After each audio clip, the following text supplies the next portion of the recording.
30 personas en la sala y estamos admitiendo progresivamente los demás, ya que este número va a ir creciendo.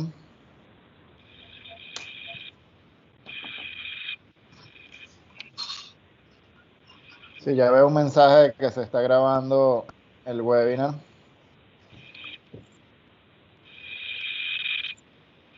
Vamos a dar un minuto para que el sistema le dé admisión a todas las personas que están en sala de espera.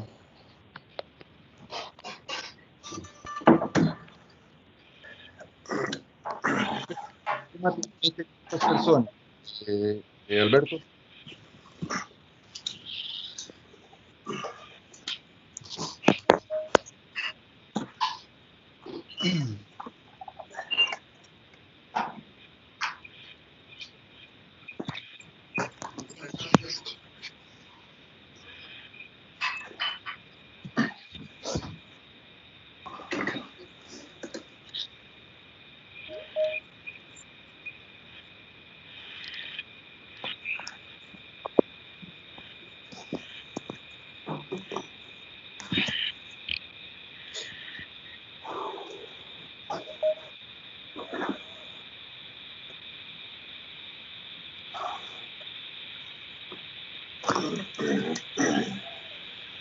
...40 personas actualmente ingresadas en la sala.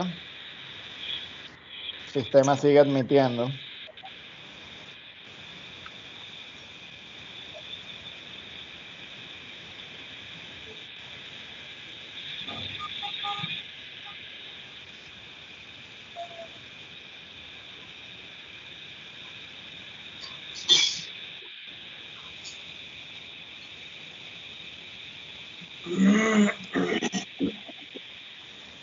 Bueno, son las 10:03 de la mañana, hora de Caracas. Vamos a dar inicio a este webinar denominado Abocamiento y Arbitraje, organizado por la Asociación Venezolana de Arbitraje. En la mañana de hoy vamos a contar con un panel de expertos, iniciando con la exposición del doctor Rafael Chavero. Continuaremos con la exposición del doctor Adolfo Obaica y finalizaremos con un invitado muy especial desde Costa Rica, el doctor Jorge Chacón, reconocido árbitro internacional, para darnos una visión internacional sobre este tema. Antes de comenzar, vamos a repasar las normas de etiqueta y protocolo para los miembros que están conectados en este webinar. Les pedimos por favor a todos que apaguen su micrófono, mantengan su micrófono apagado durante la totalidad del webinar. Y lo mismo les pedimos que hagan con la cámara de video para facilitar el ancho de banda que se concentre en el audio. Con respecto a las preguntas que puedan tener, hemos previsto un tiempo para preguntas y respuestas al final de todas las exposiciones. Si se fijan en su herramienta de Teams, cuentan con una funcionalidad de chat. A través de esa funcionalidad de chat pueden escribir sus preguntas. Nosotros las vamos a leer y a dirigírselas al ponente a quien ustedes le hayan formulado la pregunta. Y trataremos de darle respuesta a todas esas inquietudes. Debemos también advertirles que este webinar está siendo grabado con meros fines académicos para su futura publicación en la página, en el canal de YouTube y en la página web de la Asociación Venezolana de Arbitraje. Dicho esto, vamos a comenzar dándole la palabra al doctor José Gregorio Torrealba, presidente del Consejo Directivo de la Asociación Venezolana de Arbitraje. José Gregorio, bienvenido y tienes las palabras para dar una bienvenida a este evento. Voy a desconectar mi cámara mientras tú hablas. Buenos días a todos los que están allá en Caracas. Muchísimas gracias por participar en este nuevo webinar de la Asociación Venezolana de Arbitraje.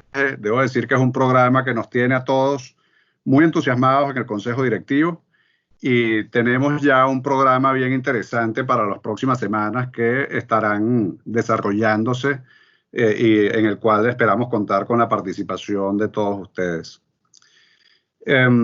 Igualmente, quiero ratificar una invitación que está hecha en nuestras redes sociales para que nos envíen sus trabajos para ser analizados y posteriormente publicados en el primer anuario de arbitraje nacional e internacional de la Asociación Venezolana de Arbitraje, que esperamos editar y publicar este año.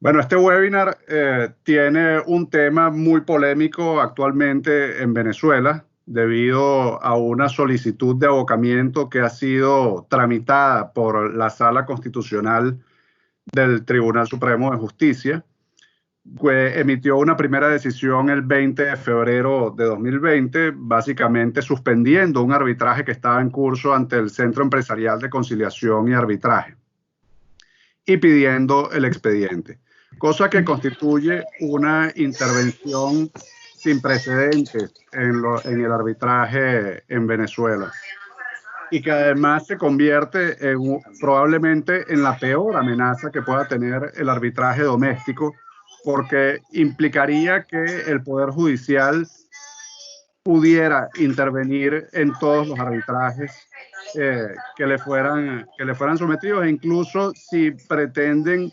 ejercer esa potestad de abocamiento de oficio, podrían intervenir sin solicitud de parte en los procedimientos arbitrales. Para el día de hoy tenemos un programa de mucha altura con expertos que son indiscutiblemente reconocidos en las materias de las cuales vamos a hablar. Como decía José Alberto, contamos con el doctor Jorge Chacón, árbitro internacional muy reconocido en Latinoamérica. Contamos igualmente con el doctor Rafael Chavero, que es una autoridad en materia de abocamiento. Adicionalmente, se nos estará uniendo el doctor Adolfo Obaica para hablarnos un poco acerca de la normativa que estaría violentándose por esta solicitud de abocamiento en caso de ser tramitada efectivamente por el Supremo de Justicia. Finalmente, quiero nuevamente agradecerles por su participación, invitarlos a que estén pendientes de nuestras redes sociales para los próximos eventos y publicaciones que tenemos programadas para este año y el que viene. Y sin más que decir, le paso la palabra a José Alberto Ramírez, nuestro director ejecutivo, para que comience el webinar. Muchísimas gracias. Muchas gracias, José Gregorio. Bueno, se han seguido conectando muchísimas personas, están siendo admitidas por el sistema en este momento. Valga otra vez la oportunidad para recordarles, estoy sintiendo ruido de fondo, algunos de ustedes pueden tener encendido el micrófono. Les pedimos por favor que apaguen sus micrófonos, apaguen sus cámaras, solamente debe tener encendido el micrófono la persona que está exponiendo. Bueno, ya José Gregorio dio una breboca del tema que vamos a estar analizando hoy.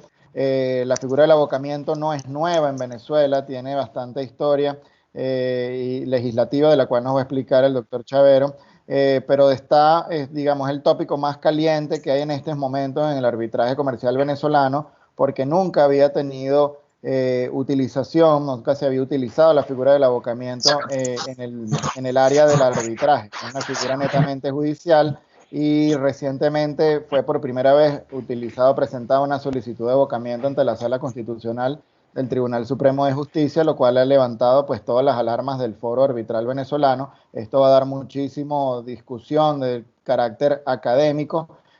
Como bien les decíamos, están abiertas las invitaciones para publicar en el primer anuario de la ABA, que saldrá publicado a finales de este mes, y seguramente este tema de abocamiento de arbitraje será extensamente tratado. Y bueno, parte de esta iniciativa de dar con este webinar es contribuir al enriquecimiento académico de la figura jurídica del abocamiento. Le voy a pasar la palabra entonces a nuestro primer expositor, que es el doctor Rafael Chavero, una indiscutible autoridad en temas de abocamiento, abogado experto en derecho constitucional, en derecho administrativo, autor de un libro sobre la materia de abocamiento. Y bueno, sin mayor preámbulo, voy a apagar el micrófono y la cámara e invitar al profesor Rafael Chavero a que tome la palabra y nos hable un poco sobre qué es la figura jurídica del abocamiento, dónde está ubicada en nuestro marco legislativo, dónde se ha venido utilizando algunas sentencias destacadas del Tribunal Supremo de Justicia en este sentido, y esto nos va a servir de introducción a este tema en este webinario. Rafael, bienvenido, te paso la palabra.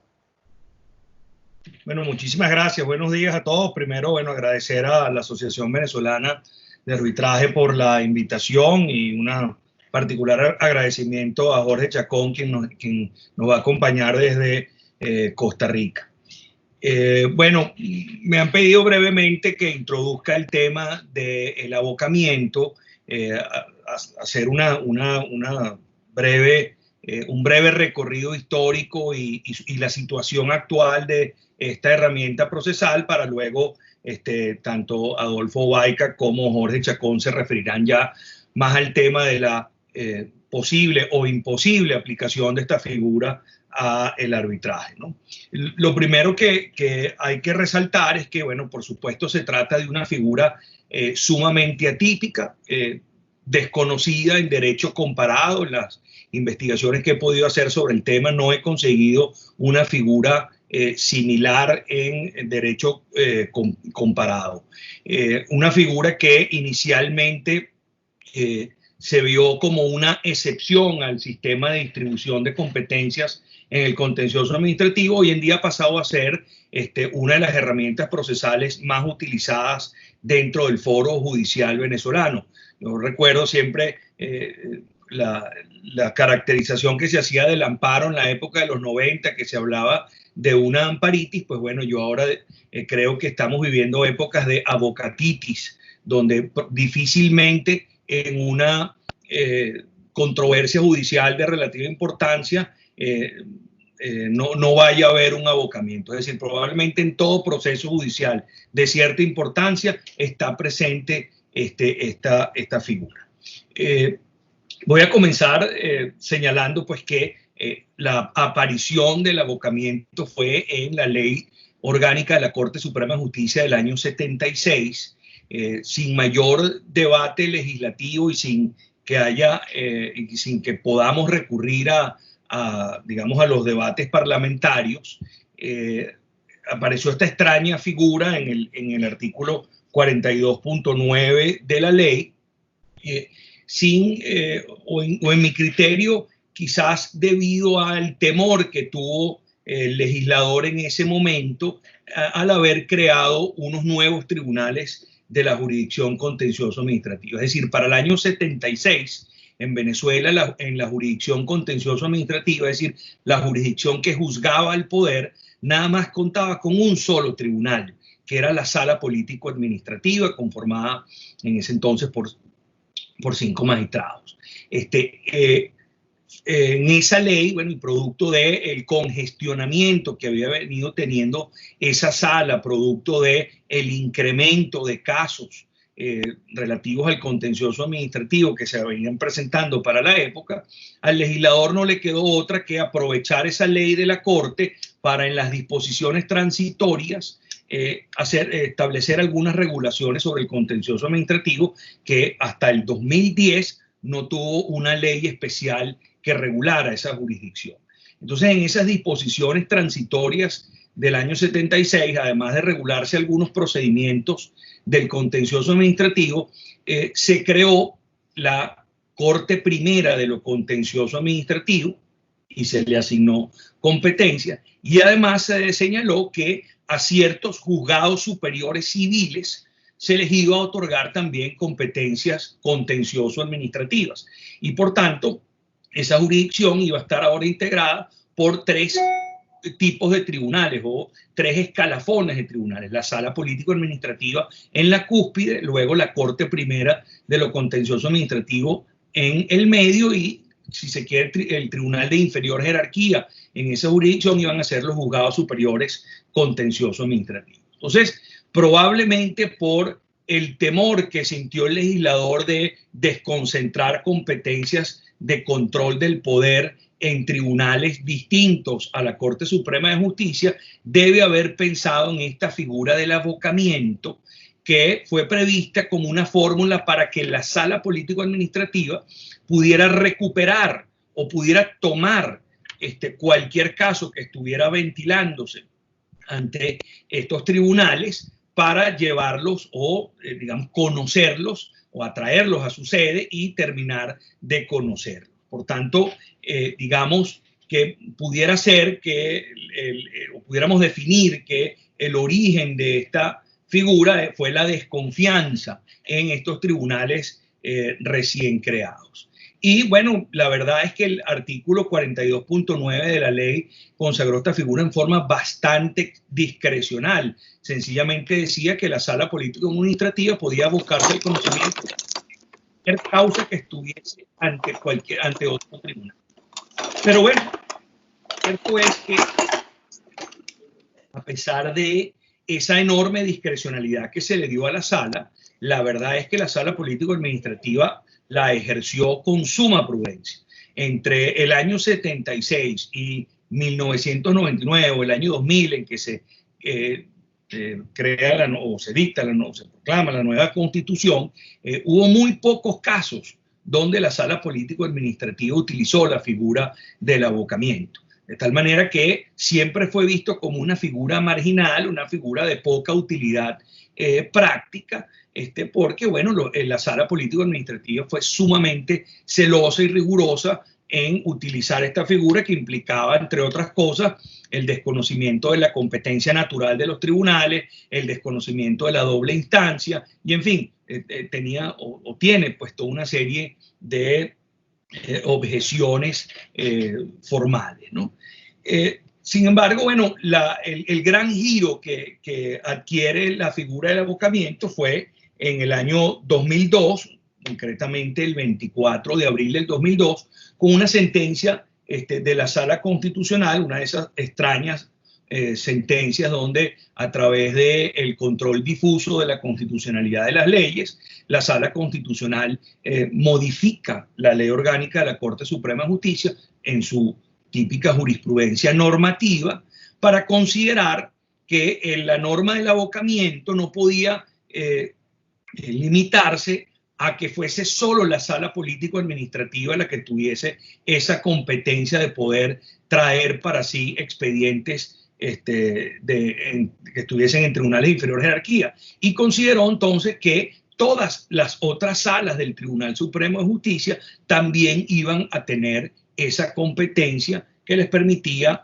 traer para sí causas que estuviesen ante otro tribunal, aclarando pues que cada sala lo hiciese dentro de su propia jurisdicción o atendiendo a la naturaleza afín de los asuntos de sus propias competencias. Es decir, que la sala civil se dedicara o utilizara la competencia para asuntos civiles o mercantiles, la sala para los asuntos penales y así sucesivamente. Entonces, ese fue el primer gran brinco que tuvo la institución del avocamiento, porque pasó a ser una figura excepcional de la jurisdicción contenciosa administrativa para convertirse en una herramienta procesal ya de todas las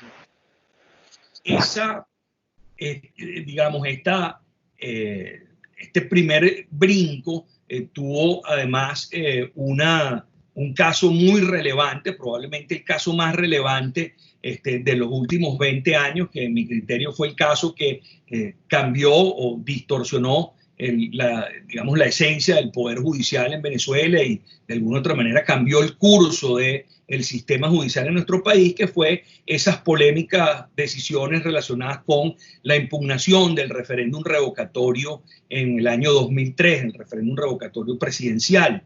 A raíz de ese caso, bueno, hubo unas disputas entre las salas del Tribunal Supremo de Justicia, y ello implicó que la Sala Constitucional se abocara al conocimiento de un asunto electoral que estaba en manos de la Sala Electoral, a pesar de que para ese momento ya la Sala Constitucional había dicho en varias sentencias que no podía abocarse a asuntos que estuviesen ante otras salas del Tribunal Supremo de Justicia. Pero en ese caso, producto pues de la política y producto pues de lo que estaba en juego, la Sala Constitucional desconoció su propia jurisprudencia y se abocó al conocimiento de ese asunto electoral que estaba en manos de la Sala Electoral. Eso le dio, pues, si se quiere, un protagonismo claro a la figura del abocamiento, la cual luego al año siguiente, en el 2004, en esa vergonzosa ley orgánica del Tribunal Supremo de Justicia, digo vergonzosa porque seguramente es la peor ley que hemos tenido en nuestra historia republicana, esa ley que tenía 30 y pico artículos, pero cada uno de ellos tenía 4 y 5 páginas para apresurar su promulgación. Bueno, lo cierto es que en esa ley del 2004 se repite lo que había dicho la jurisprudencia del 2002, es decir, de extender esta figura o esta competencia o esta potestad de abocamiento a todas las salas del Tribunal Supremo de Justicia y establece una regulación bastante amplia de esta figura. La ley actual, la ley orgánica del Tribunal Supremo de Justicia del 2010, bueno, repite unas muy pequeñas modificaciones en la regulación legal de la ley del 2004. Y si ustedes se percatan, es probablemente la figura o la herramienta procesal que tiene más regulación dentro de la ley orgánica del Tribunal Supremo de Justicia. Es decir, se habla más del abocamiento en la ley del TCJ que de las acciones de inconstitucionalidad, que las acciones de nulidad y de cualquier otras pretensiones procesales. Por ello, pues, esta ha sido una de las principales razones por las cuales el abocamiento se ha convertido en una figura de moda, una figura de frecuente utilización.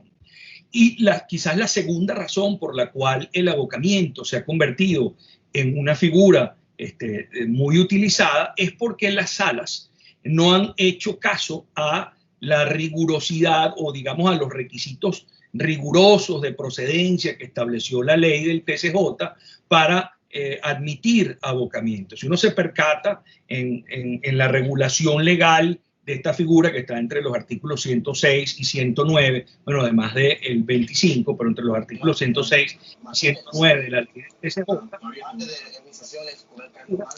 se establecen unos requisitos de procedencia sumamente rigurosos. Inclusive se habla de que puede utilizarse en casos donde esté en juego la institucionalidad democrática, la paz pública, es decir, situaciones que son realmente muy excepcionales y que si se reservase esta figura solo para esos casos, bueno, no estaríamos hablando en este momento del abocamiento y no hubiese sido una herramienta de utilidad.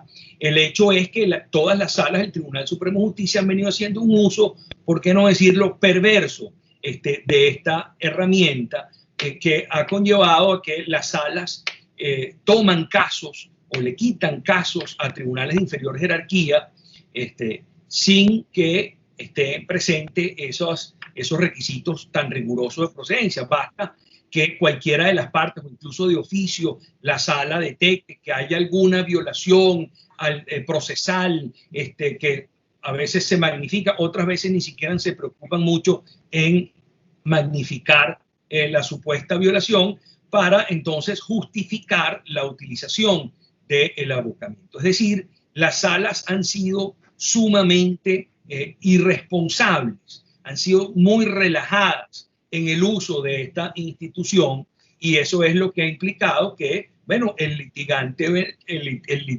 venezolano ve esta herramienta como, digamos, algo de suma utilidad, porque en definitiva no tiene nada que perder quien solicita un abocamiento y más bien tiene mucho que ganar.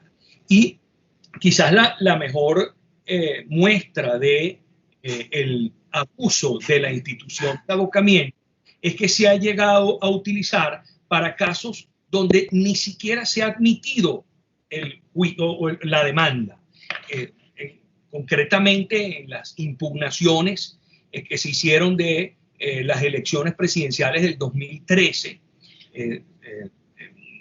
ello implicó que Enrique Capriles y otras organizaciones políticas ejercieran un recurso de nulidad contra el proceso electoral de esas elecciones presidenciales ante la sala electoral y pendiente de acción. Pero entonces me llamó luego, o sea, me dijo también ayer. De esos asuntos y le exigió a la sala electoral que les enviara esos casos a la sala constitucional, la cual terminó decidiéndolos, declarando inadmisibles esos recursos. Con lo cual se pone en evidencia que no hace falta ni siquiera que se alegue un error procesal para utilizar la figura, porque si se puede utilizar antes de admitir la demanda, bueno, difícilmente podemos estar hablando de errores procesales que justifiquen la intervención de las salas del Tribunal Supremo de Justicia. Por tanto, digamos, esta ha sido brevemente la evolución legislativa que ha tenido esta figura. Insisto, ha terminado siendo utilizada en forma claramente o ampliamente discrecional por todas las salas del Tribunal Supremo de Justicia. Adicionalmente, la ley le otorga a la sala constitucional una especie de competencia preponderante porque le permite a esta abocarse a cualquier asunto que entienda que compromete el orden público constitucional, es la frase que utiliza la ley, dándole la posibilidad de abocarse a asuntos que estén en cualquier tribunal, en cualquier sala del Tribunal Supremo de Justicia. Es decir, la sala constitucional puede tomar para sí cualquier caso que se esté ventilando en cualquier tribunal de la República. Entonces, digamos, esto creo que ha sido, o viendo esto uno puede entender por qué ha venido siendo utilizada esta figura con tanta frecuencia dentro del foro judicial, porque ha implicado o le da al litigante la posibilidad de pedirle a la sala respectiva que revise el asunto y de alguna otra forma corrija lo que el solicitante entiende que está mal. Es importante referirnos ahora a lo que puede pasar con el abocamiento. Ya sabemos que se puede solicitar ante la sala respectiva o ante la sala constitucional, si se considera que hay alguna violación del orden público constitucional. Ya sabemos que los requisitos de procedencia no son tan rigurosos como lo exige la ley, sino basta argumentar cualquier violación procesal, cualquier violación al debido proceso, cualquier irregularidad en el juicio para que la sala pueda tomar o pedir el expediente y intrometerse en la causa. Ahora, ¿qué puede pasar cuando se utiliza esta figura? Bueno, la respuesta corta es cualquier cosa. Y esto ha sido también un cambio a lo que originalmente era la figura del abocamiento. Cuando se estableció el abocamiento y como se utilizó durante sus primeros 20 años de consagración, que ya les decía que fue en muy pocos casos, al menos siempre implicaba que la sala, en ese momento únicamente la sala político-administrativa, pedía el expediente y si lo consideraba relevante, ella misma terminaba de conocer el asunto. Es decir, el abocamiento implicaba traer para sí la causa y terminar de decidirla. Y por eso implicaba, bueno, inmiscuirse en el juicio y terminar de decidirlo. Ahora bien, eso hoy en día es prácticamente la excepción, puesto que básicamente cuando se solicita un abocamiento, las salas lo que han venido haciendo es, en los casos que lo estime pertinente, es corregir el error que ella entiende que se cometió y devolver el asunto al mismo tribunal, o en unos casos lo ha devuelto a otro tribunal por considerar que, digamos, es necesario cambiar el juez, y en muy pocos casos es que ha decidido quedarse con el expediente y terminar de decidirlo. Entonces, pudiéramos decir que hoy en día, producto de esta distorsión, el abocamiento termina siendo una especie de apelación per saltum o una apelación permanente que puede ejercerse en cualquier estado y grado del proceso siempre y cuando no haya sentencia definitivamente firme. Es decir, en cualquier momento puede algún litigante o incluso la sala de oficio pedir que la sala se aboque al asunto y revise alguna irregularidad. Entonces, cuando la sala toma el expediente y lo revisa, lo normal es que, en el caso que lo estime pertinente, insisto, ella corrija, anule parcialmente alguna decisión interlocutoria, incluso definitiva, y ordene la continuación del juicio en el mismo tribunal o en la misma instancia en que venía desarrollándose, o excepcionalmente puede decir, este asunto lo voy a terminar de decidir yo, como les ponía el ejemplo del caso de la impugnación de las elecciones del año 2013, donde la Sala Constitucional dijo, esto lo sigo llevando yo, a pesar de que era un asunto netamente electoral. Entonces, lo que puede pasar con una solicitud de avocamiento es, bueno, primero, que la sala rechace la solicitud. Eso es lo primero que puede pasar, ¿no? Que frente a una solicitud de avocamiento, la sala respectiva diga, no se justifica, no hay razones para que la sala intervenga en este asunto, el juicio sigue sin ningún tipo de incidencia. Es más, puede ser que ni siquiera las otras partes del juicio se hayan enterado de la solicitud de avocamiento e incluso de la sentencia de la sala.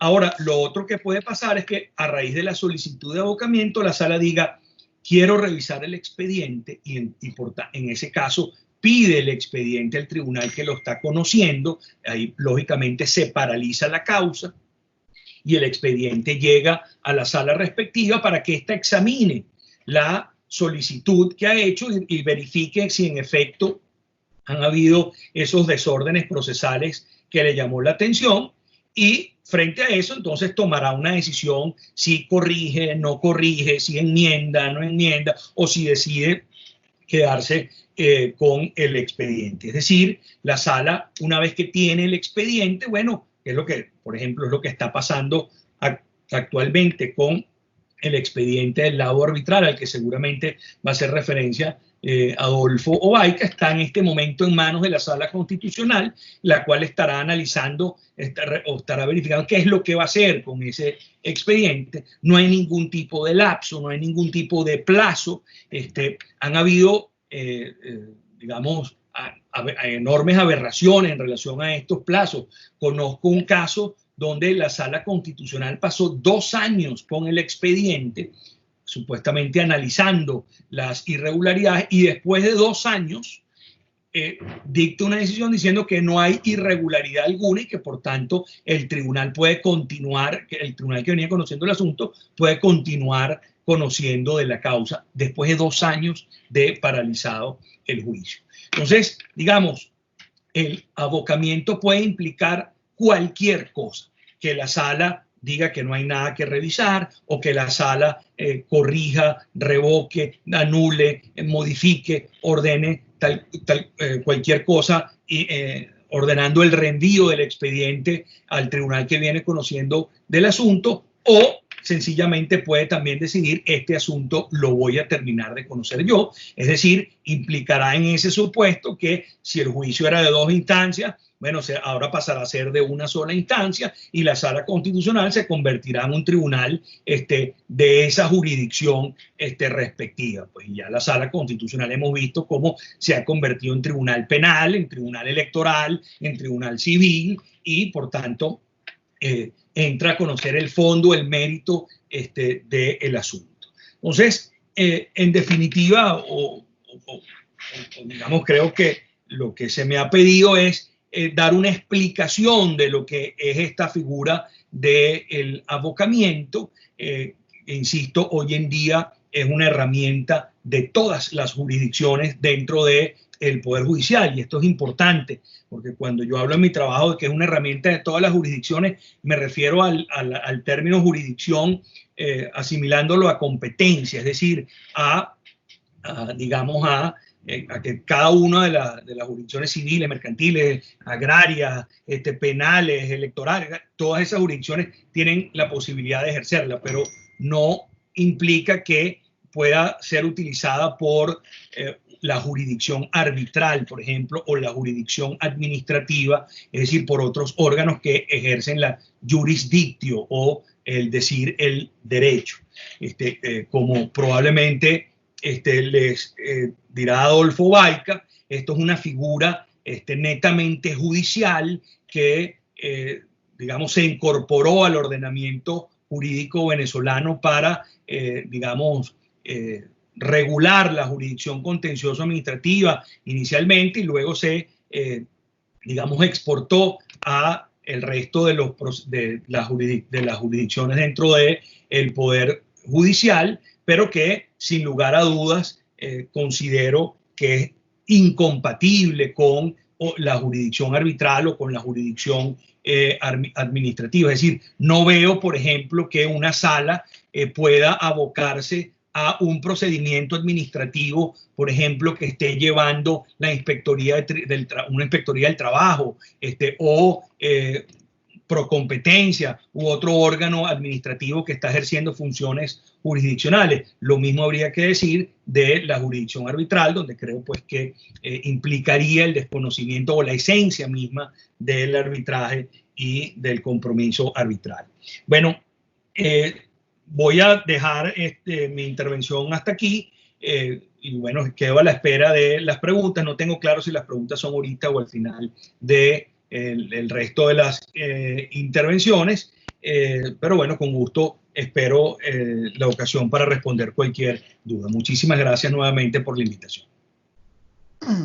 Muchísimas gracias al profesor Rafael Chavero por su excelente introducción al tema del abocamiento.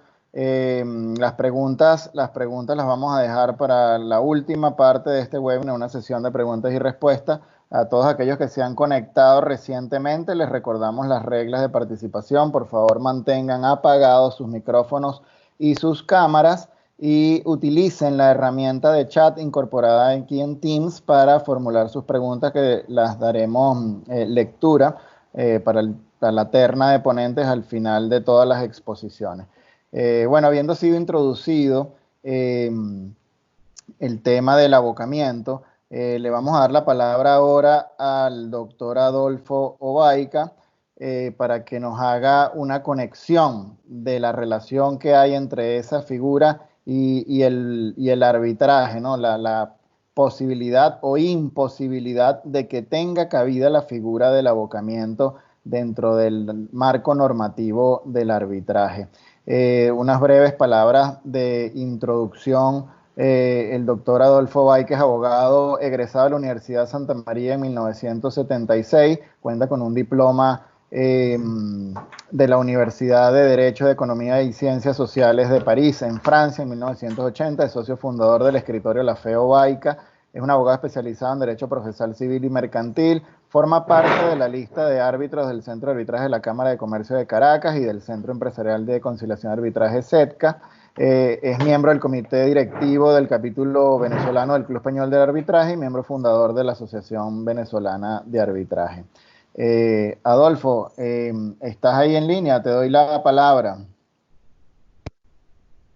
Sí, José Alberto, estoy en línea. Afortunadamente tuve varias dificultades. Voy a prender mi cámara un momentico para que todos me vean y saludarlos cordialmente a los que conozco y a los que no conozco. Y bueno, me voy a apagar porque tengo dificultades con el internet. ¿Okay? ¿Me escuchan? Sí, un poco entrecortado, pero sí. Ya apagué la cámara. Bueno, voy a agradecer a Rafael Chavero, colega y amigo, pues por su estupenda exposición y por el resumen que nos ha hecho. Realmente siempre es una labor investigativa importante.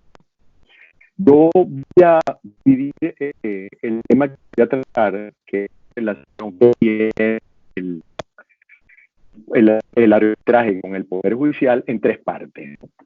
En primer lugar, voy a hablar de el arbitraje de su independencia por ley, que fue creado así y así ha sido reconocido por el Tribunal Supremo. Después voy a ver los mecanismos utilizándose para sacar los laudos y ahora la decisión de fondo del árbitro. En tercer lugar, del aburrimiento propiamente dicho. Arrancar pues con un tema, pues vemos, perdón un minuto, sabemos que el arbitraje es una institución que nace constitucional de público, pues ya ha sido reconocido por la sala durante estos últimos 20 años, ¿no? También se ha dicho que es independiente de la jurisdicción ordinaria e incluso se ha dicho que forma parte del judicial. Y resulta entonces que esa es su característica fundamental y su ataque. Esa independencia está garantizada por la ley y, como dije hace un momento, por la Constitución, por el Tribunal Supremo en todas las áreas. Lo cierto, un sistema, pues, para administrar la justicia, eficaz, práctico, rápido, especial y confidencial. Cuando las partes acuden al arbitraje, escogen árbitros por los diferentes, pues, mecanismos que establecen las instituciones que se dedican al arbitraje. Si es un arbitraje ad hoc, pues los escogen directamente. Cuando ellas hacen esta selección, ellas están dando en el árbitro exclusivamente la solución del conflicto bajo unas reglas. Esas reglas son porque están contenidas en el reglamento de la institución. Disculpa que te interrumpa, pero tengo varios mensajes de los participantes diciendo que se te escucha entrecortado, difícil de comprender. Hay una sugerencia que podemos implementar. Si tú me llamas por teléfono y yo te coloco en speaker y de esa manera tu voz pasa por el micrófono. Claro que sí. Déjame tratar de llamar un minuto a ver si lo logro. Si me conecté por el celular y después aquí estoy llamando.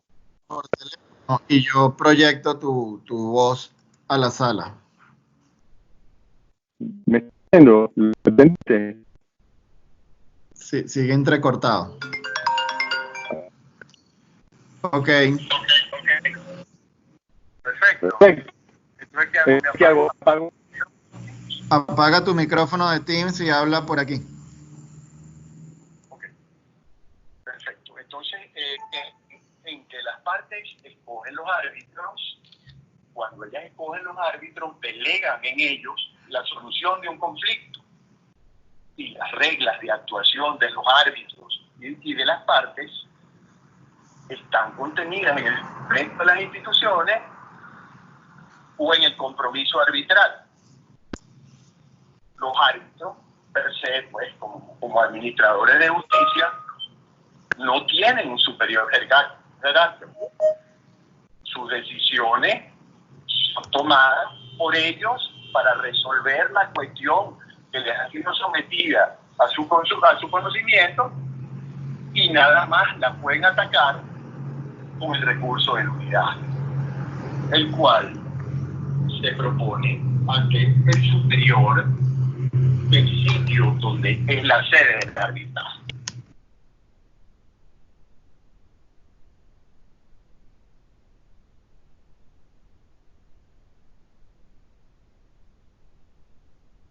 Por los árbitros. Esos motivos o esas cuestiones involucran a la tutela judicial efectiva propiamente dicha, que son, bueno, como todos sabemos, el derecho a la defensa, el debido proceso, la capacidad de las partes, que el laudo se ajuste a lo que fue sometido a la consideración de los árbitros y otros aspectos, pues.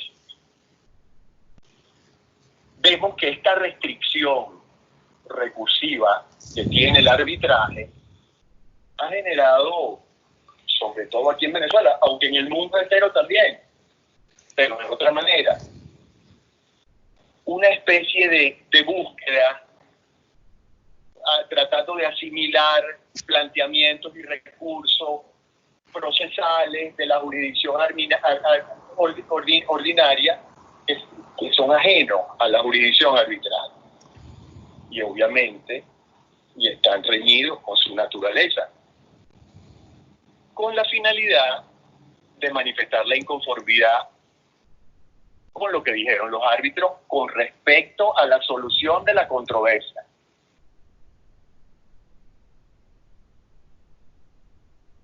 Una vez ya pues ubicado pues en el tema de cuáles son los mecanismos para atacar al laudo y cuál es el estatus del arbitraje dentro de nuestro ordenamiento jurídico, vamos a ver cuáles son los mecanismos utilizados para atacar las decisiones de los árbitros. El tiempo, pues, aquí en Venezuela ha habido una gran evolución del derecho constitucional, el derecho a la defensa, la tutela judicial eficaz. No creo que haya sido malo.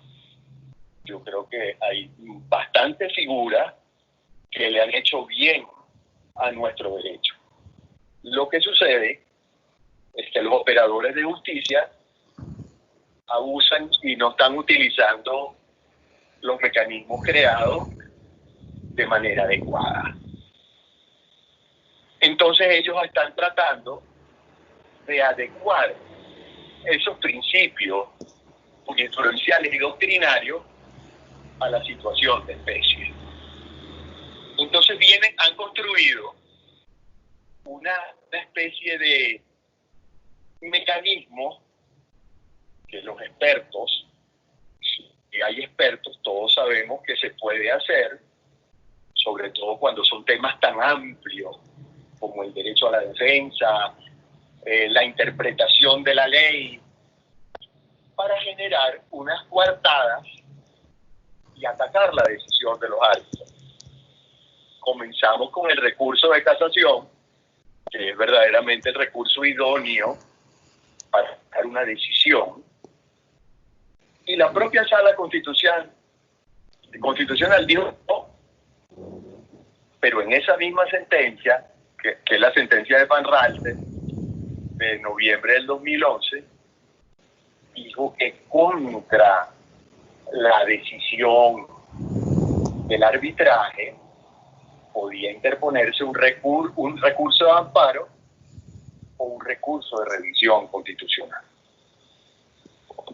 Bueno, no lo criticaría, porque si todas las sentencias definitivas pueden ser recurridas o en amparo o mediante una solicitud de revisión constitucional, ¿por qué no la decisión de los jueces que resuelven el recurso de nulidad en el arbitraje? Estoy partiendo de la base que la decisión de fondo de los árbitros es inatacable, salvo por las causales establecidas por la ley. Entonces vemos que como eso no ha funcionado, ahora, por primera vez, se trata de atacar no la decisión de los árbitros, sino el arbitraje en trámite mediante una solicitud de abocamiento. Entonces, ¿qué sucede? Que, como dijo Rafael, ha habido abuso, se ha desnaturalizado la figura del abocamiento y se ha aplicado a situaciones jurídicas que han acaecido en las salas electorales, en los tribunales administrativos y en los tribunales civiles. Pero aquí el abocamiento se encuentra con un obstáculo adicional que no está en las otras situaciones.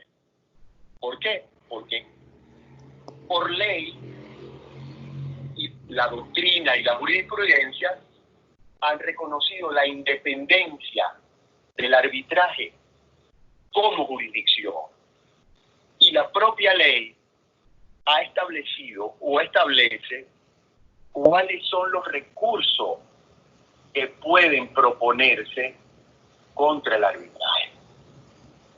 Cuando la Sala Constitucional dice que puede someterse al recurso de amparo o a la solicitud de revisión constitucional se está refiriendo, obviamente, a la decisión del juez superior que resuelve la nulidad.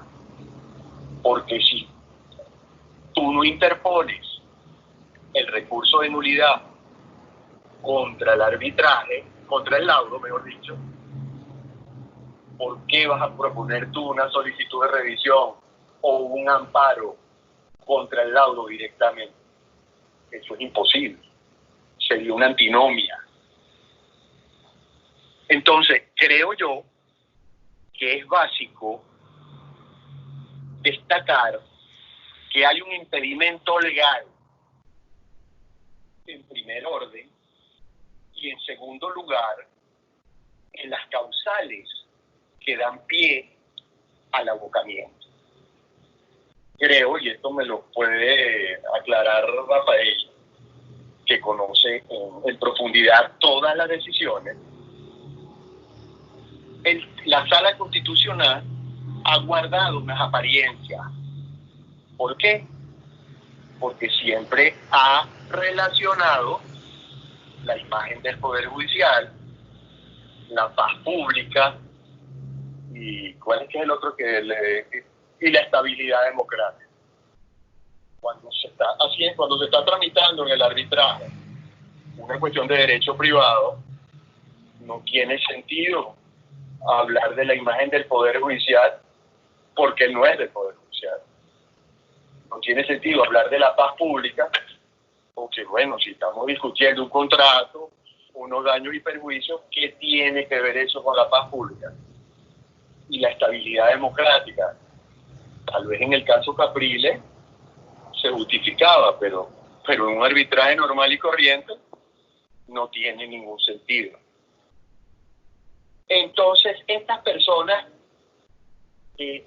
alegan que se está infringiendo la tutela judicial eficaz, lo que están es disfrazando su inconformidad con la decisión de fondo y adecuándola a unos supuestos de violación de la tutela judicial efectiva que no existen.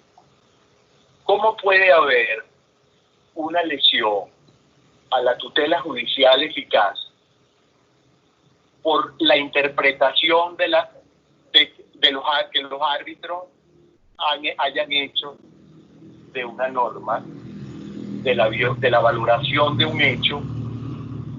¿Cómo puede haberlo ahí? Si estamos sometiendo a arbitraje una cuestión, es porque las dos partes creen que tienen razón. Entonces, si están buscando un árbitro para que lo resuelva, es de su soberanía el resolver la controversia aplicando la norma.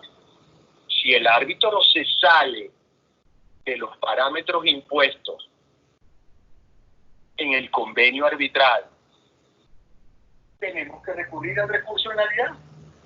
Ahora, cuestionar la decisión de ellos, para mí es imposible.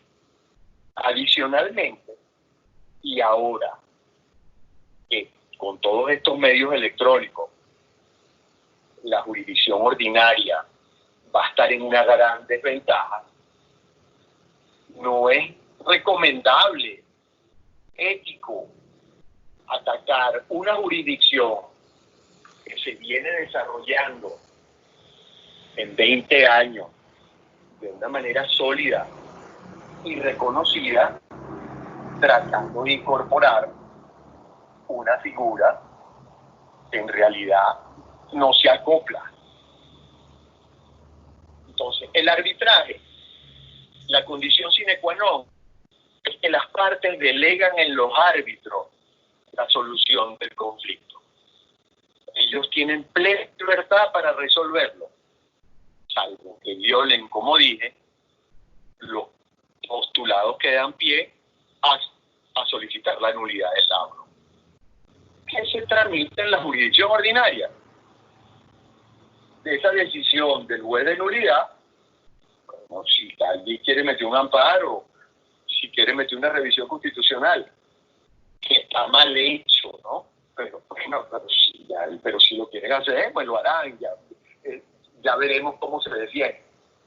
Pero tratar de traer ahora al Poder Judicial, al arbitraje, para que sustancie o dé unas instrucciones, que es lo que deben de resolver los árbitros, me da la impresión de que la Sala Constitucional y la parte están violando flagrantemente la tutela judicial eficaz a la que se sometieron.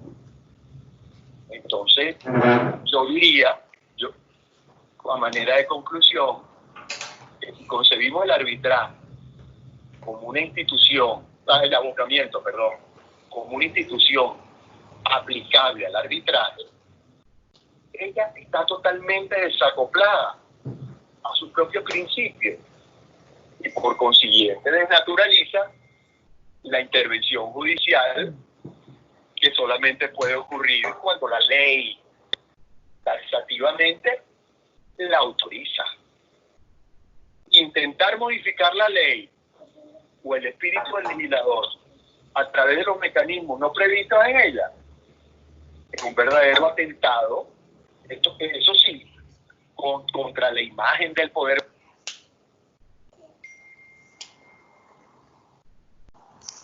Se ha caído la llamada, disculpen, se ha caído la llamada telefónica.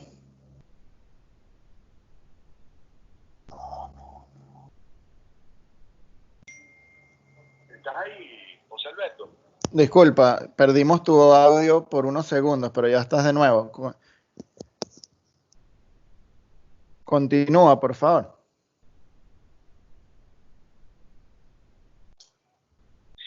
Si el Poder Judicial se aboca a conocer el arbitraje, el mismo Poder Judicial está atentando contra la tutela judicial eficaz. Y él mismo está deteriorando su imagen, está alterando la paz pública, que es cuando un par de privados van al arbitraje para que se resuelvan su conflicto, pero no, lo están alterando y se lo están llevando a los tribunales, cuestión que ellos han dicho que no quieren. Y la institucionalidad democrática, porque si las partes decidieron a través de un contrato someterse a la jurisdicción arbitral, no puede una de las partes llevarse al Poder Judicial para que infrinja ese postulado al que ellos se sometieron. Además, hay una sentencia por ahí donde ya no se habla de la tutela judicial efectiva, sino la tutela jurisdiccional efectiva. Por lo tanto, cuando se interfiere en la jurisdicción arbitral, está echándose por tierra esa tutela. Entonces, la decisión de los árbitros solo puede ser atacada mediante el recurso de nulidad, con base en una de sus causales. Y el fondo de la cuestión controvertida no puede atacarse, porque esa es una labor exclusiva de los árbitros. Ese es su oficio, esa es su misión. Yo voy a cerrar esto con un ejemplo.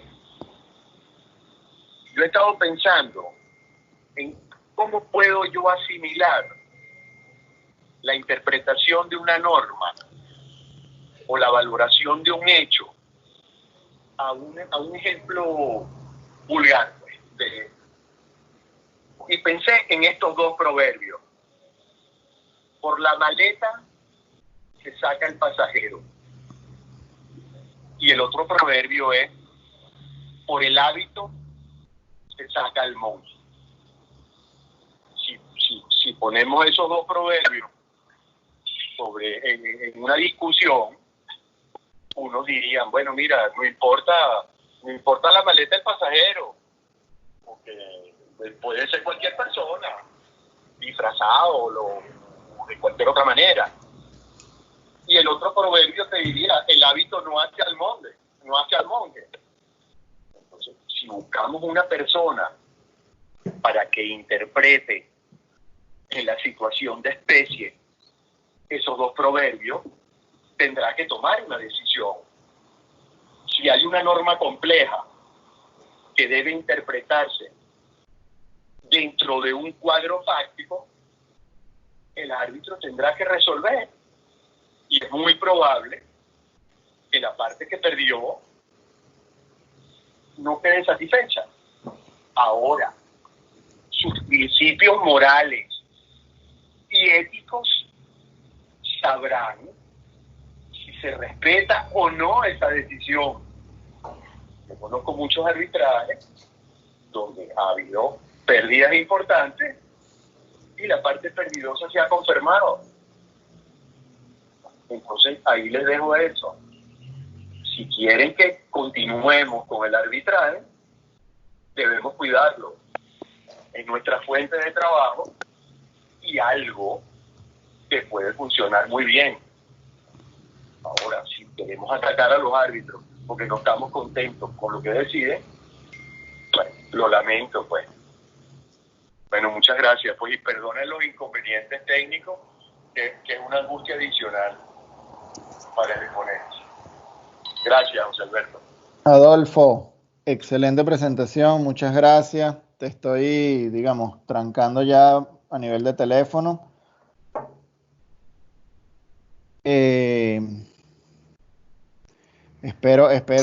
Pedimos disculpas y espero que no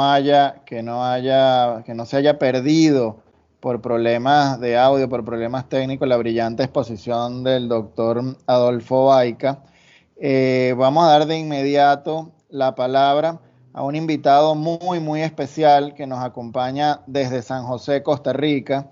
Es el doctor Jorge Manuel Chacón Mora, reconocidísimo árbitro internacional, miembro de la lista de árbitros de distintos centros de arbitraje, no solo en Costa Rica, sino en otras partes importantes del mundo.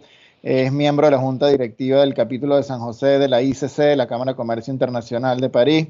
Es presidente de su comisión de arbitraje internacional. Es miembro fundador y presidente del Club Español del Arbitraje, capítulo Costa Rica. Es miembro pleno de la Asociación Americana de Derecho Internacional Privado. Miembro del Grupo Latinoamericano de Arbitraje de la ICC. Y miembro fundador del Grupo Centroamericano y del Caribe de Arbitraje. Adicional a todo eso, pues una excelentísima persona y un gran amigo de la casa de la Asociación Venezolana de Arbitraje. Jorge, estás en línea, tienes la palabra. Gracias, José Alberto. Voy a brevemente, lo primero que todo, buenos días, Venezuela. Mi agradecimiento y cordial saludo a la Asociación Venezolana de Arbitraje, en las personas de los doctores José Antonio Elías, José Alberto Ramírez, por supuesto, Adolfo Baica y José Gregorio Torrealba. Esto por haber considerado mi nombre para participar en esta actividad. José Alberto sabe que yo guardo un especial cariño y respeto por la Asociación Venezolana de Arbitraje, a la que considero una proactividad fuera de serie. Llevan años promoviendo este tipo de espacios que me parece viajan en función del desarrollo de no solo la comunidad nacional venezolana, sino la comunidad arbitral internacional. Y de veras, por eso, muchísimas gracias. Voy tal y como acordamos, Alberto, a quitar el video para evitar que se pierda banda ancha, tal y como habíamos acordado, porque creo que estamos teniendo problemas en ese sentido. Entonces, me despido y sigo con el micrófono. Permiso. Ok, voy a, como decimos en mi tierra, coloquialmente llover un poco sobre mojado. Voy a ir sobre las palabras de Adolfo y tratar de dar un repaso, porque me topé con que hay muchísima similitud en la forma en que la normativa o la estructura de la institución arbitral se encuentra fundamentada tanto en Venezuela como en Costa Rica. Al igual que sucede con la Ley Internacional de Arbitraje de Costa Rica y también en el caso venezolano, ambas se encuentran inspiradas en la Ley Modelo UNCITRAL, misma que establece como uno de los pilares básicos de la institución la intervención mínima de la judicatura. Incluso en su artículo 5º, leo textual, dice los alcances de la intervención del tribunal. Dice, en los asuntos que se rijan por la presente ley, no intervendrá ningún tribunal, salvo en los casos en que la ley así lo disponga. Incluso la ley posteriormente, de manera taxativa, establece las 5 hipótesis en que se puede dar esta intervención de la judicatura. Voy a repasarla muy brevemente. Que se otorga competencia a los tribunales judiciales de la sede del arbitraje para resolver las gestiones de nombramiento del árbitro ante la ausencia del acuerdo de designación por las partes o el ente nominador.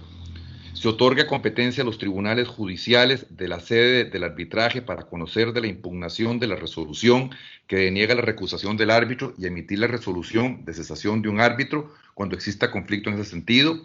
Se otorga competencia a los tribunales judiciales de la sede del arbitraje para resolver la impugnación sobre la declaración de competencia que emite el tribunal arbitral. Se otorga competencia a los tribunales judiciales de la sede del arbitraje para conocer del recurso de nulidad contra el auto. Y finalmente, dice, se otorga competencia al tribunal judicial donde se pretende el reconocimiento y la ejecución de órdenes procesales sobre medidas cautelares, auxilio en la producción de pruebas, reconocimiento y ejecución de laudos. Ahora, como ustedes podrán notar, se trata de funciones de intervención judicial de carácter sumamente específico, donde los árbitros y las partes no tendrían la capacidad de avanzar en el proceso que han escogido sin asistencia judicial, nombramiento y recusación de árbitros. O el proceso arbitral podría haberse truncado por la falta de coercitividad de los árbitros, o sea, falta de imperio, imposición de medidas cautelares, asistencia en la producción de la prueba.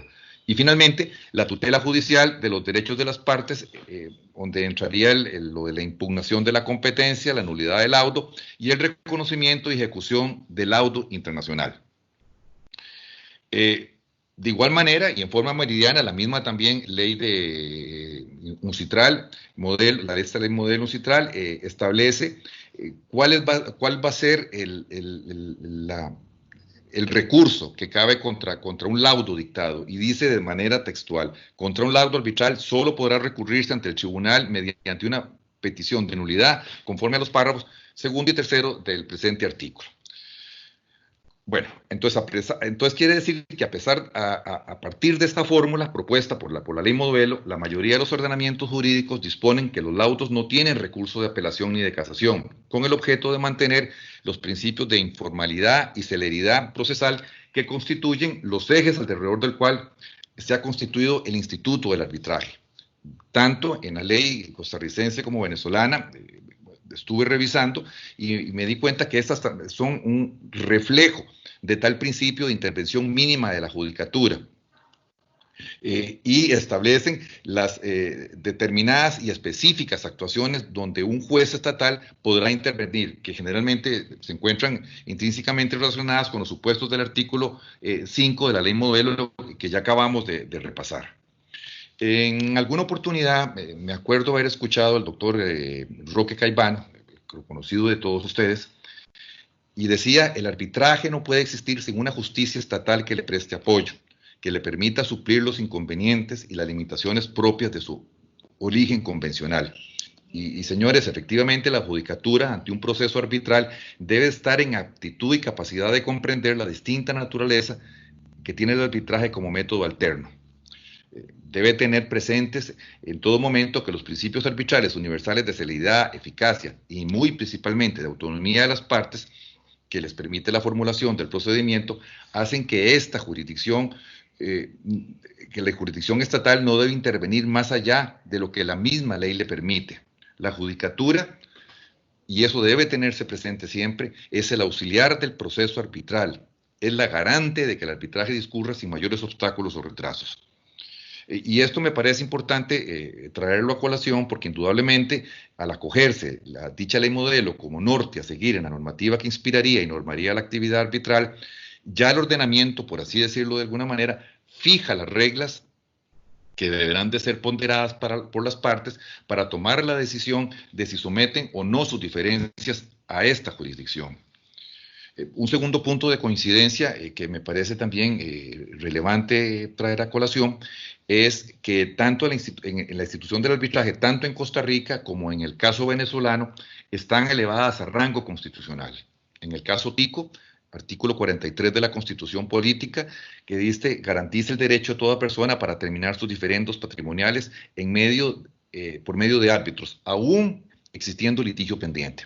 En el caso venezolano, los artículos 253 y 258, siendo que este último inclusive menciona que la ley promoverá el arbitraje, la conciliación, la mediación y cualquier otros medios alternativos para la solución de controversias.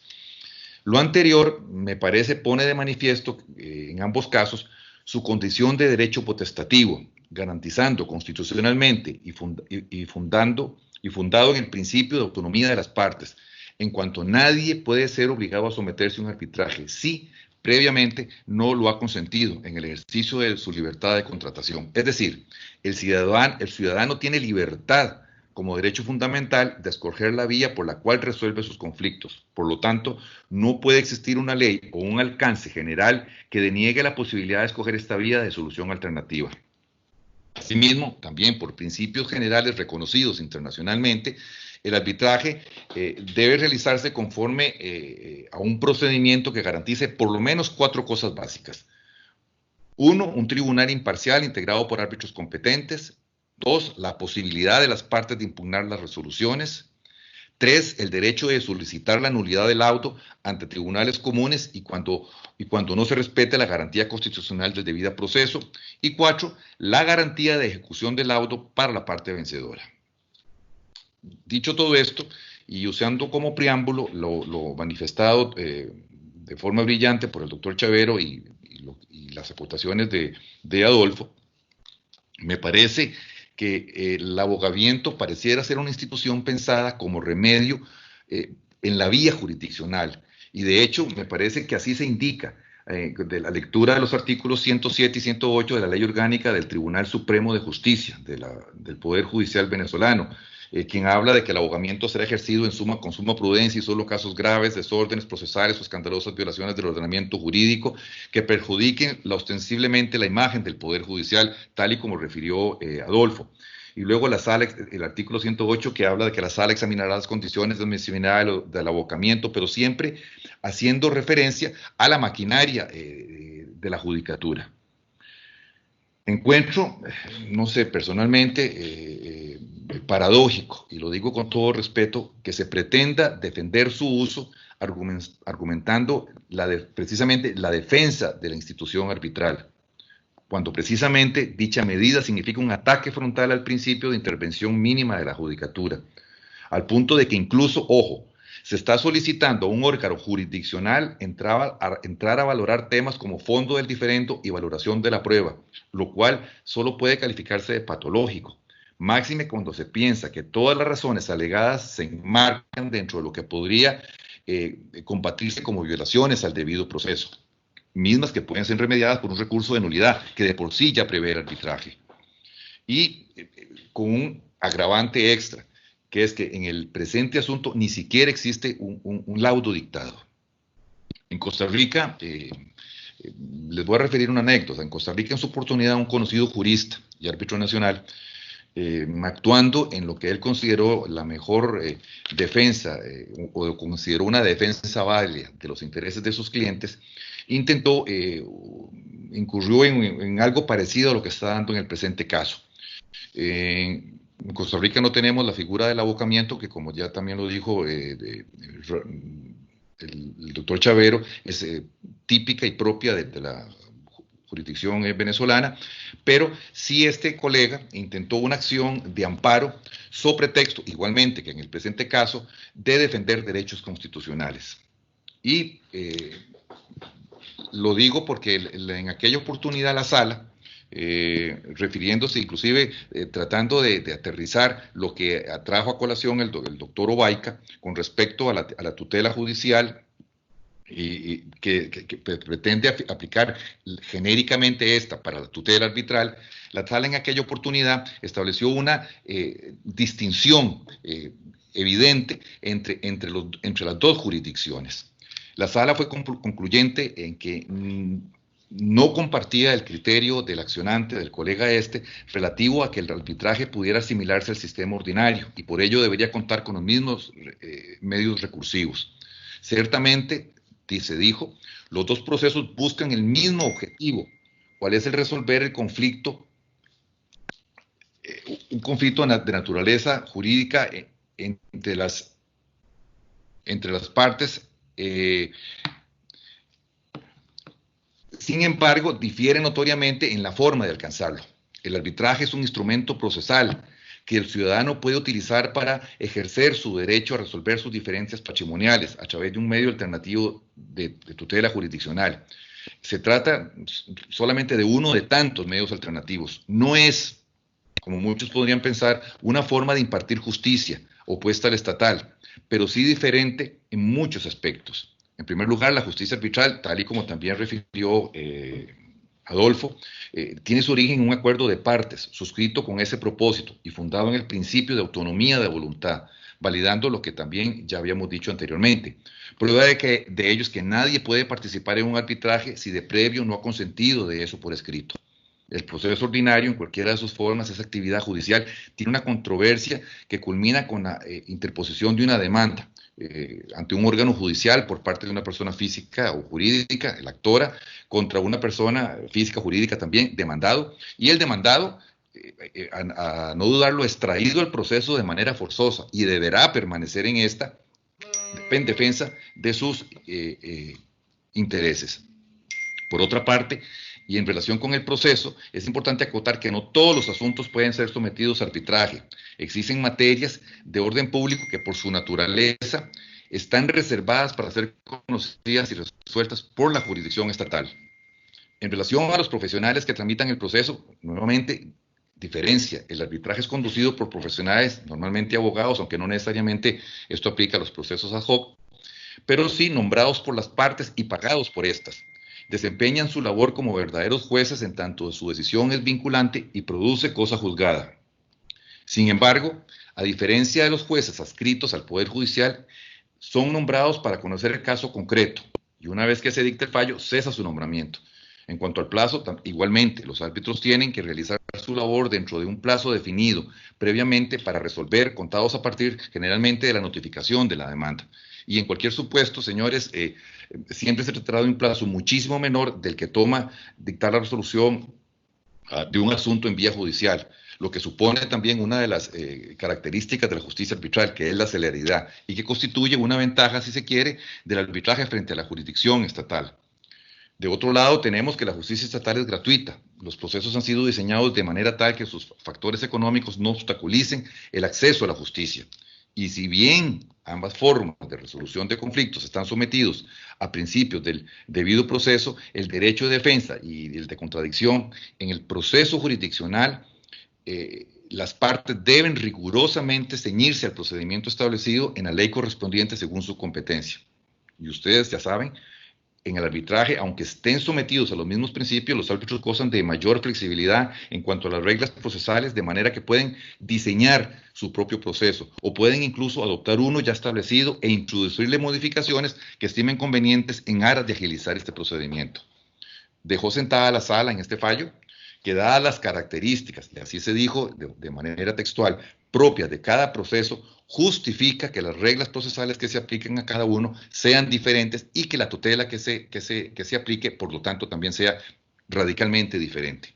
En el caso concreto de la vía arbitral, contra el laudo solo existe el recurso de nulidad y el extraordinario de revisión, en el caso costarricense por lo menos, contrario a lo que sucede en el proceso ordinario, donde existen varias instancias revisorias. Sin embargo, ellos así en virtud de la naturaleza especial del proceso arbitral, en el cual las partes tienen una calificada intervención al definir aspectos tan relevantes como la composición del tribunal y las reglas dentro de las cuales se actuará, siendo que este aspecto de la no recurribilidad del laudo es consustancial al proceso arbitral mismo, realizando el señalamiento a la sala también de que esta fórmula propuesta por la ley modelo de la Comisión de Naciones Unidas para el Derecho Mercantil Internacional, a raíz de esto, la mayoría de los ordenamientos jurídicos disponen que los laudos no tienen más recurso que el de apelación ni de casación, con el objeto de mantener los principios que constituyen los ejes alrededor de los cuales se encuentra construido el instituto del arbitraje.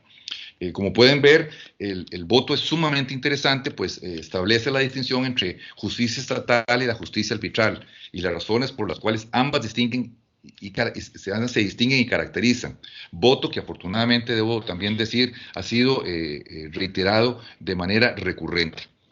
Ya para ir concluyendo, se me pidió mi opinión con respecto a la situación que se estaba dando en el tema del abocamiento, dicho también, obviamente, con el mayor de los respetos. Me parece incuestionable que dichas tentativas de hacer uso de recursos que abiertamente resultan improcedentes pueden causar un daño exponencial a la institución.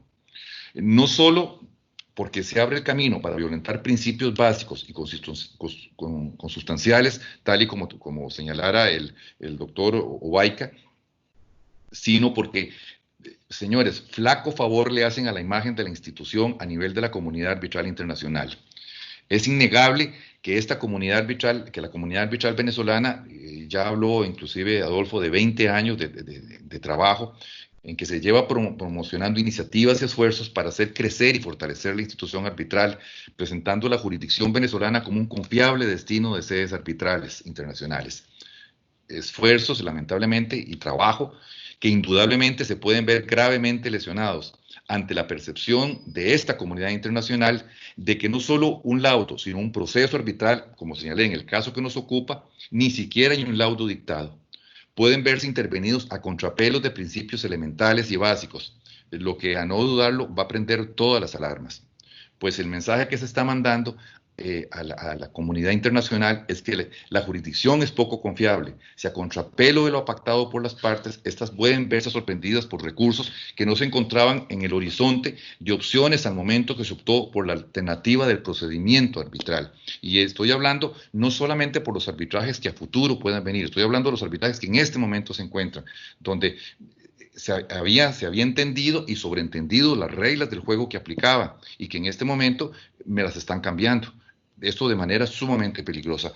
No sé, doctor, dejaría por mi parte mi intervención en para lo que se ofrezca. Gracias, muchas gracias al doctor Jorge Chacón desde Costa Rica, nuestro invitado internacional en la mañana de hoy. Vamos entonces a dar inicio a la sesión de preguntas y respuestas, para la cual invitamos a todos a que sigan manteniendo sus micrófonos apagados, por favor. Sigan manteniendo sus micrófonos apagados y escriban cualquier comentario o pregunta que quieran realizar a través de la herramienta de chat. Estamos viendo aquí una de las primeras preguntas. El doctor Humberto Angrisano pregunta: si la Sala Constitucional resuelve a favor del abocamiento, ¿cómo queda el arbitraje en el futuro? Ahí le voy a dar la palabra al profesor Chavero para que la responda. José Alberto, no tengo acceso al chat. Sí, bueno, creo que la contesté brevemente por el mismo chat. Yo creo que ya el daño está hecho, es decir, ya con haber interrumpido la causa que se estaba tramitando ante el arbitraje y haber llevado el expediente a la Sala Constitucional, ya se produjo un enorme daño a la institución del arbitraje, salvo que la Sala Constitucional, en forma categórica, en una sentencia, en la sentencia de este caso, cierre de manera clara y contundente la posibilidad de abocamiento en el arbitraje. Yo le contestaba a Humberto que, bueno, no es que se va a acabar el arbitraje, pero sí va a quedar obviamente seriamente comprometido, en virtud de que, bueno, existirá el riesgo permanente de que en un proceso arbitral se pueda salirse se pueda escapar hacia la vía judicial a través del abocamiento, y bueno, dependerá de que la sala respectiva se aboque o no al asunto. Hay que estar claro que no siempre procede el abocamiento con solo solicitarlo, depende de las circunstancias particulares y de otras variables que prefiero no comentar. Gracias, profesor Chavero. Seguimos aquí viendo preguntas a través del chat. José Alberto, Eloy hizo una pregunta al principio que Rafael la contestó, pero me gustaría que Rafael nos diera un resumen de esa respuesta por acá. La pregunta fue por parte de Eloy Anzola. ¿Hay casos en los que alguna de las salas haya recabado el expediente de un caso y lo hayan mantenido indefinidamente sin decidir? Rafael.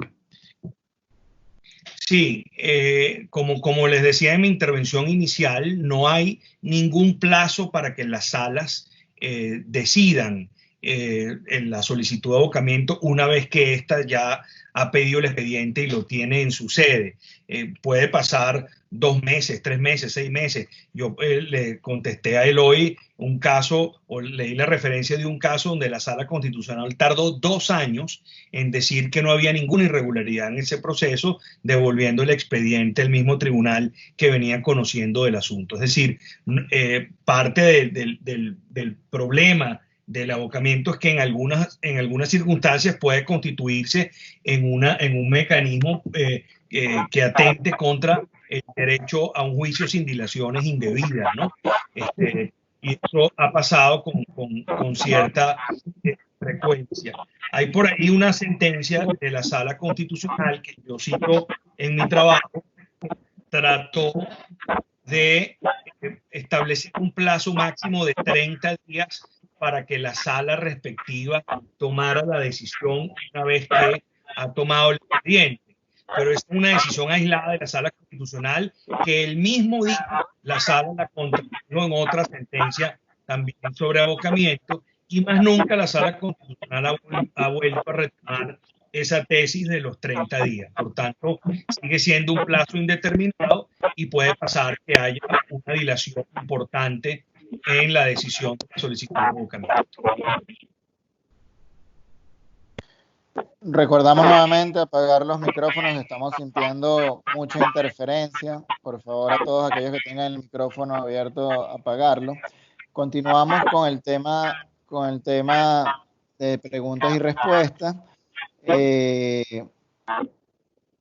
Pregunta uno de los asistentes: si se pronuncian a favor del abocamiento, ¿sería posible redactar una cláusula compromisoria donde las partes renuncian a esta figura recursiva? Aquí quisiera dirigirle esta pregunta a Adolfo Baica.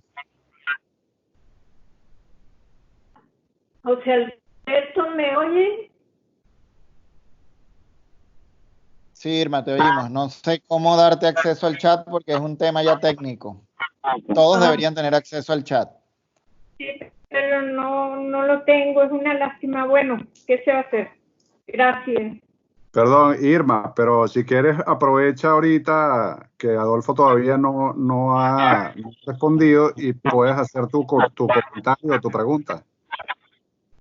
Sí, mi pregunta viene sobre el asunto de que en algún trámite de arbitraje hubiera una grave violación al derecho de defensa, si sería pertinente proponer un amparo sobrevenido. Esa es la pregunta.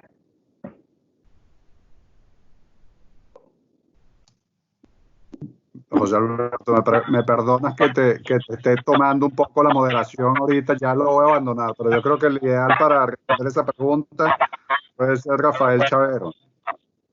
Sí, sin duda. Nuestro experto panelista en temas de derecho constitucional y amparo. Rafael. A ver, si la figura del amparo sobrevenido se va a utilizar dentro del propio tribunal arbitral, no vería ningún problema. Es decir, que sean los propios árbitros los que resuelvan la incidencia. Si se aplica el derecho venezolano y los árbitros están aplicando el derecho venezolano, bueno, pudieran conocer de una incidencia procesal dentro de ese proceso arbitral. Lo que sí no creo que estaría permitido, o en mi criterio es contrario a la esencia del arbitraje, es que ese amparo sobrevenido se intente ante el Poder Judicial. Y yo aquí quiero ser muy breve y categórico. Para mí, el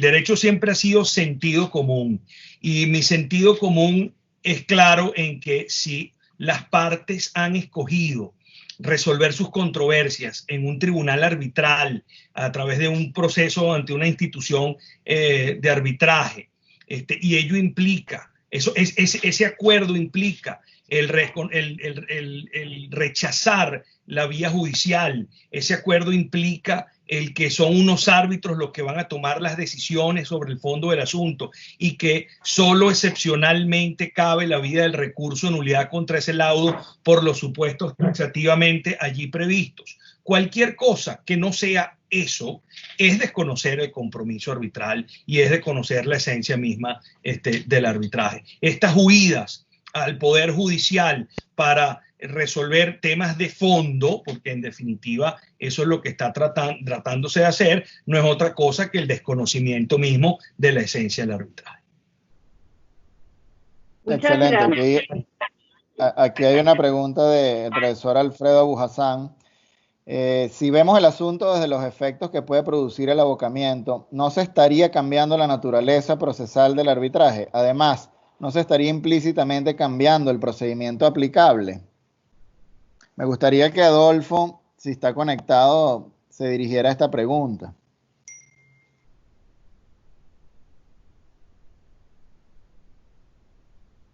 Creo que Adolfo tiene problemas. No sé, Rafael, si puedes hacer un comentario.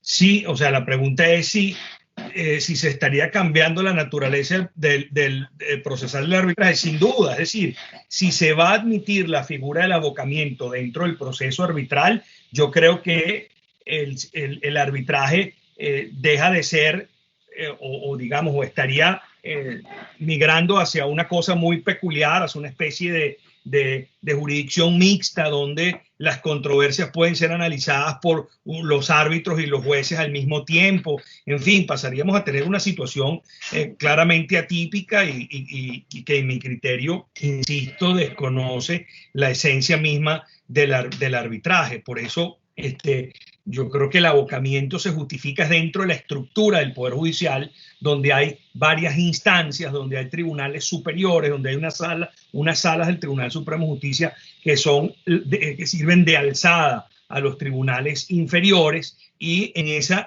estructura piramidal del sistema judicial es que puede funcionar una institución tan rara, atípica e incluso para muchos inconstitucional como el abocamiento.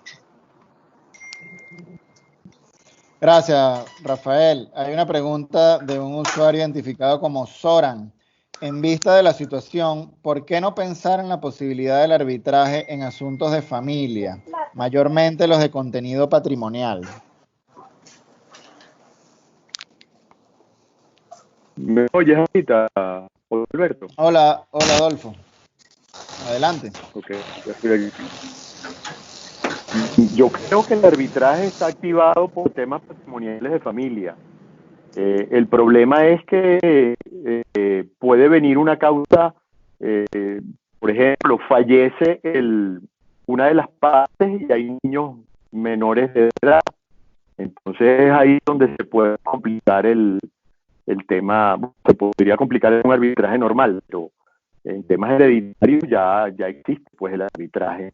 Con relación a la otra pregunta, que era la incorporación de una renuncia al abocamiento, a acudir a hacer un abocamiento, yo pienso que eso sería letra muerta, porque inclusive ahorita en algunas discusiones que he tenido se me ha dicho, pero ¿tú crees que tú se va a ganar? ¿Tú crees que vas a poder contra la sala constitucional? Y la respuesta mía ha sido, bueno, ese no es el problema. Yo creo que el problema ahorita es defender la institución. Ya veremos si la sala constitucional decide, bueno, ya es gravísimo, ¿no? Pero si decide ahora acabar con el arbitraje, bueno, veremos quiénes serán los responsables y veremos cómo nos recuperamos de esto. Pero creo que lo importante en este momento es defender la institución, lo que tenemos, que es con la ley. Y como dije anteriormente, aquí la sala constitucional se encuentra con la ley, que a ella no le permite incluir en el fondo de la controversia. Veremos cómo actuará ella ahora que se reanude, o es que a lo mejor no tiene ya la decisión lista. No sabría decir. Gracias. Tengo un comentario de Pedro Rengel. Sería muy útil un comentario del profesor Chavero sobre lo siguiente. El solicitante del abocamiento, tanto en su solicitud como en un trabajo que ha circulado, insiste en que el recurso de nulidad del laudo arbitral no está diseñado para impugnar las violaciones al orden procesal y constitucional, pero sin fundamentar su argumento ni entrar a analizar las causales de nulidad, de cuya simple lectura resulta evidente que dichas causales incluyen la violación a todas las garantías procesales y constitucionales, incluyendo al orden público. Rafael. Sí, yo quiero aprovechar esta pregunta para referirme a algo que conversábamos con Adolfo en estos días, y es que digamos, en el caso en el caso o el estado en que se encontraba el proceso arbitral al momento en que se hizo la solicitud de abocamiento, entiendo que las partes habían hecho observaciones de forma y de fondo sobre el laudo que se les había presentado para su vista. Pues bien, creo que le correspondía a los propios árbitros resolver esas observaciones que habían realizado o que se habían realizado en esa oportunidad. Eran los árbitros los competentes para conocer de esas observaciones, insisto, de forma o de fondo. Y, digamos, a través de la figura del abocamiento, impidió, cuando la Sala Constitucional pide el expediente, ello impidió a que los propios árbitros resolviesen esas observaciones sobre las presuntas violaciones constitucionales que fueron alegadas. En definitiva, yo creo que el sistema de impugnación previsto en la Ley de Arbitraje Comercial venezolana está hecho de una manera de que se permita la judicialización o el cuestionamiento del laudo es por razones realmente graves, es por realmente situaciones que no atienen a, digamos, el análisis sobre la adecuación de los hechos al derecho, sino que, bueno, en situaciones realmente, digamos, comprometedoras, como que no existe una cláusula arbitral o que se está atentando o que la materia atenta contra el orden público y el resto de las causales que allí se establece. Pero para mí es claro que son los árbitros los que deben resolver los problemas de fondo, son los árbitros los que deben resolver cualquier transgresión constitucional que incluso hayan surgido durante el proceso. Gracias, Rafael. Sobre la pregunta de la doctora Irma Lovera sobre amparo sobrevenido, hay un comentario del profesor Álvaro Badel que indica que el amparo sobrevenido procedería solo en la etapa de control constitucional de la sentencia del juez superior ante la Sala Constitucional. Continuamos con comentario.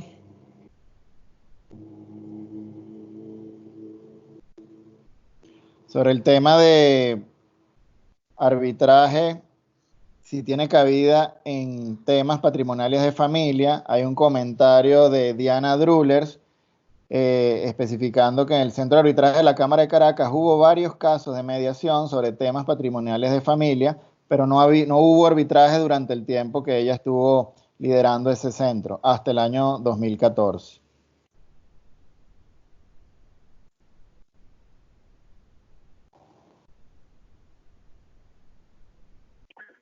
Como dije, José Alberto, yo tuve un arbitraje donde apareció una de las partes y había unos menores.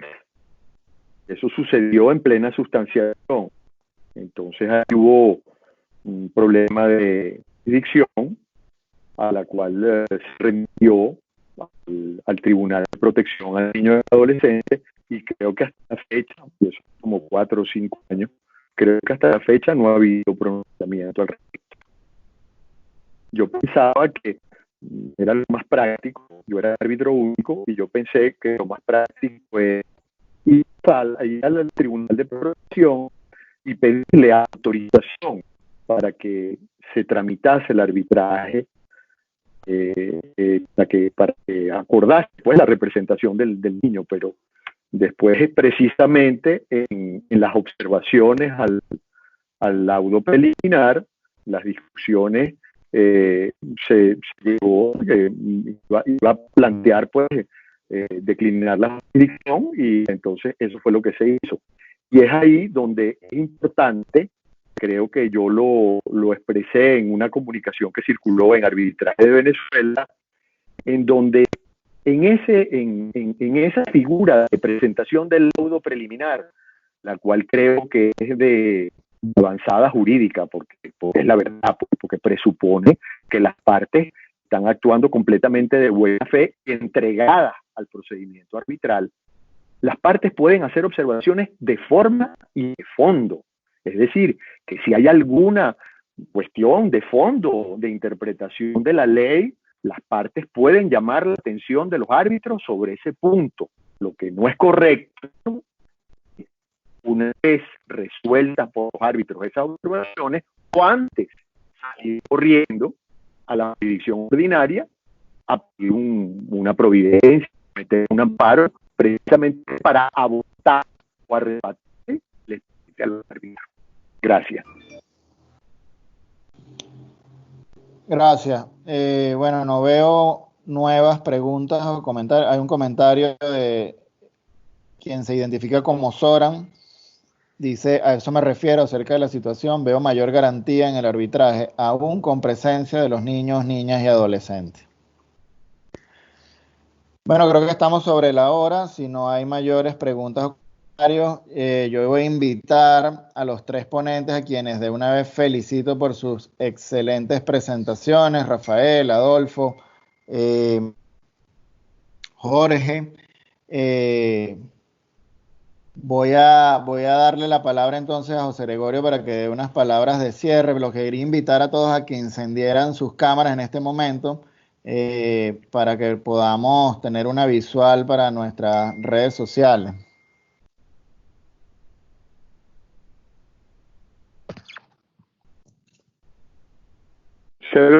José Alberto, yo acabo de prender mi cámara. Buenísimo, vemos a la me refería a la cámara de los ponentes, de los tres ponentes. Sí, por eso, pero está ahí, estoy ahí. No te ves, Adolfo. Ah, bueno. Nos falta Chacón. Falta Jorge. Bueno, entre tanto voy a ir avanzando un poco con mis palabras de clausura. La verdad es que he estado prestando mucha atención a las ponencias, todas muy claras, todas muy precisas en cuanto a lo que hay que decir sobre los efectos que puede tener o que ya tiene el trámite de un abocamiento sobre un procedimiento arbitral en curso en Venezuela.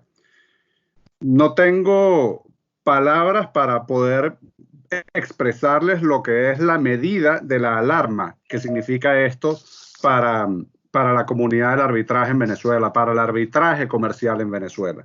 Como decía el doctor Jorge Chacón, solamente la presencia de este riesgo pone bajo una amenaza muy creíble de fracaso todos los esfuerzos que hemos venido realizando desde que se aprobó la ley de arbitraje comercial en Venezuela hace ya casi 20 años, para poder promocionar nuestro país como un país amistoso a la jurisdicción arbitral, al arbitraje internacional.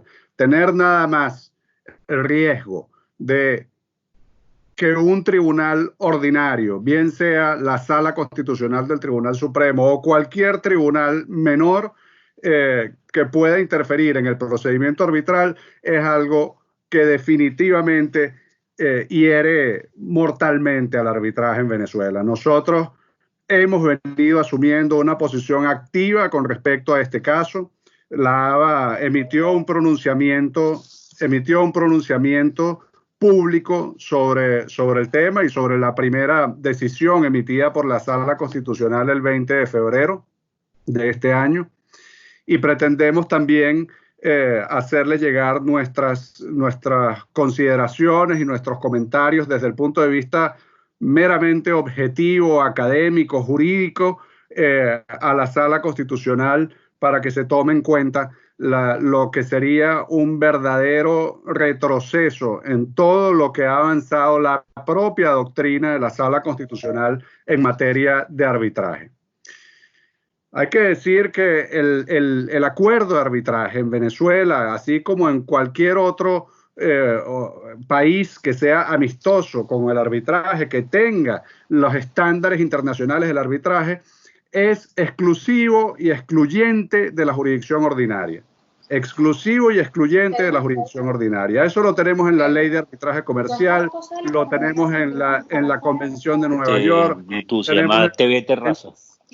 Lo tenemos en las diferentes sentencias que ha dictado la Sala Constitucional, haciendo énfasis en el caso Astivenca, en el cual incluso la Sala Constitucional llegó a decir que para ver si había o no había jurisdicción cuando se presentaba una cláusula arbitral frente a un tribunal ordinario, solamente debía verificarse prima facie si había o no acuerdo de arbitraje. Ni siquiera podía meterse el tribunal ordinario a verificar ningún tema adicional al simple hecho de que la cláusula existiera y estuviera en ese contrato.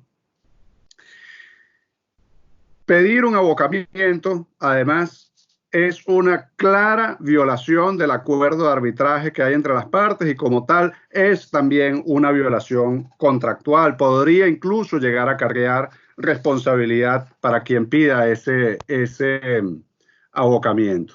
El arbitraje, además, y hay que dejar esto muy claro, no es parte del Poder Judicial. Al arbitraje no se le aplican las mismas normas que se le aplican a los tribunales.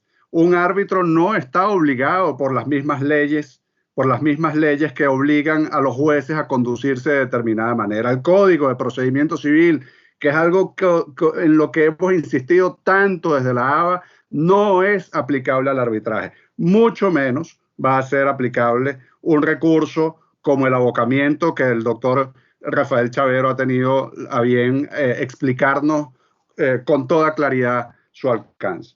Esperamos entonces desde la ABA que los magistrados de la Sala Constitucional reflexionen y analicen bien este caso, porque no es un caso particular, no es sencillamente las dos empresas que están en disputa. El problema es un problema que va mucho más allá sobre la supervivencia del arbitraje en Venezuela tal como lo conocemos. Bueno, con esto yo me despido este webinar, este segundo webinar de nuestro programa. Los invito nuevamente a que estén atentos a nuestras redes sociales porque tenemos otros webinars en programa y por supuesto nuevamente también los invito a que redacten, que escriban sus artículos y nos los manden para nosotros enviarlo a lo que es el Comité Académico del Anuario para su revisión y por supuesto su publicación en la primera edición del Anuario Venezolano de Arbitraje Nacional e Internacional. Muchísimas gracias nuevamente a los ponentes, Adolfo, Jorge, Rafael, José Alberto, por tu moderación.